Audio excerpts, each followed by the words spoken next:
signal.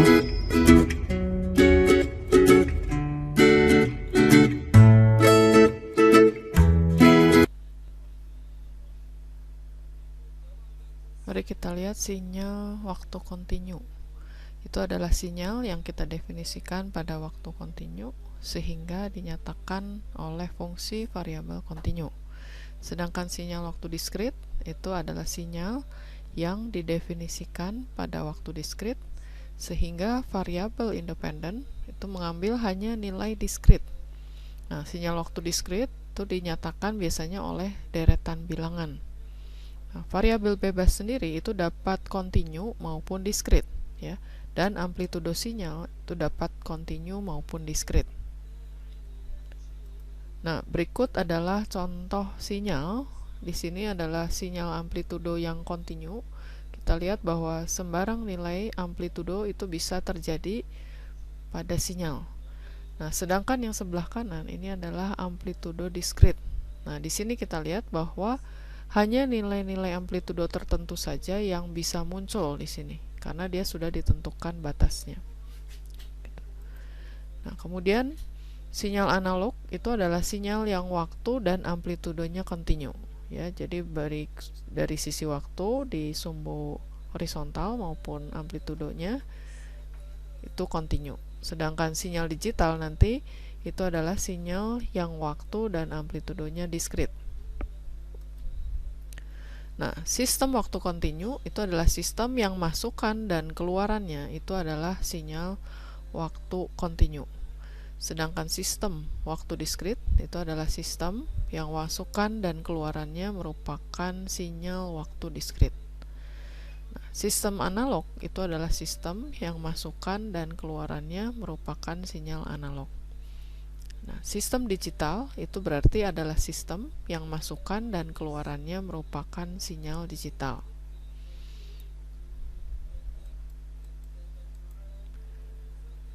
DSP sendiri itu adalah pengolahan sinyal yang waktu dan amplitudonya diskrit. Sinyal waktu diskrit itu bisa kita peroleh dari pencuplikan sinyal waktu kontinu atau dengan cara menghasilkan dibangkitkan langsung, ya, oleh proses waktu diskrit. Nah, pengolahan sinyal digital itu bisa kita realisasikan dengan menggunakan general purpose digital computer, ya, atau digital hardware yang khusus yang kita rancang sebagai prosesor digital sinyal. Contoh pengolahan sinyal, misalkan asumsikan kita punya sinyal frekuensi rendah, kita sebut saja ST di sini, dengan batas frekuensi atau band itu adalah fs Hz. Kemudian ditambah noise sehingga sinyal yang diterima XT itu akan didefinisikan sebagai berikut. Nah, di sini sinyal yang kita terima tadi XT, kemudian ini adalah sinyal yang dikirim dan ini adalah noise pada saat pengiriman. Atau dalam bentuk diagram blok kita bisa lihat seperti ini. Ini adalah sinyal ST. Kemudian ini seolah-olah kita tambahkan noise, ya, di tengah jalan waktu pengiriman. Kemudian yang kita terima itu adalah sinyal asli ditambah sinyal dengan noise. Nah, sinyal noise itu kita asumsikan dengan batas band white noise, ya. Masalahnya waktu mengoperasikan sinyal XT ini kita harus memperkirakan yaitu sinyal ST aslinya itu seperti apa. Jadi kita di sini perlu memperkirakan sinyal ST topi ini adalah hasil perkiraan dari sinyal asli yang dikirim. Nah, kemudian ada dua cara, yaitu dengan analog sinyal prosesor dan digital sinyal prosesor.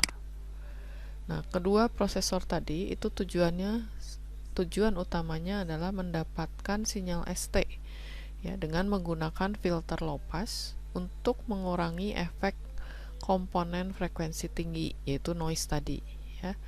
Nah, kemudian lebih tepatnya bisa kita khususkan dengan passband attenuation, kemudian frekuensi cutoff-nya berapa, dan minimum stop band attenuation. Nanti di kuliah-kuliah berikutnya kita akan lebih rinci membahas tentang ini. Nah, pengolahan sinyal analog untuk sinyal analog, ya. Jadi di sini kita lihat contohnya, kita punya sistem HS ya.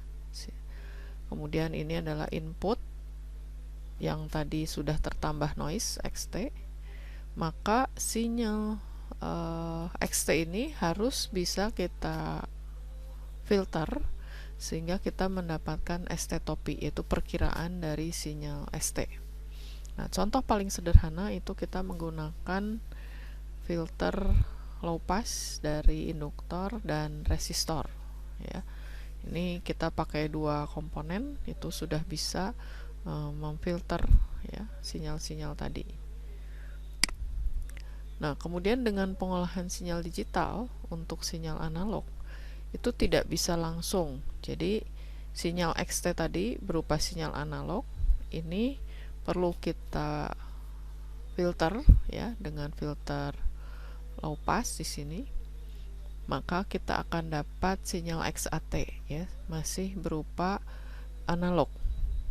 Kemudian S2H ini adalah sinyal itu kita sampling, kita cuplik ya dengan frekuensi pencuplikan Fs di sini ya. Kemudian sesudah dicuplik kita akan dapat XA bintang ya T. Ini masih berupa sinyal analog, maka lambangnya pakai A seperti ini.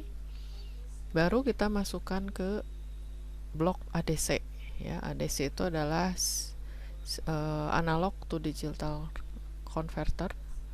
Jadi sinyal di sini akan kita kuantisasi ya, kita ubah menjadi bentuk barisan bilangan, maka kita sebut XN. Nah, XN di sini waktunya sudah diskrit ya, dan amplitudenya juga sudah diskrit. Nah, di sini baru kita proses ya, kita proses dengan Hset, dengan blok Hset, sehingga outputnya kita dapat YN. Dia sudah digital.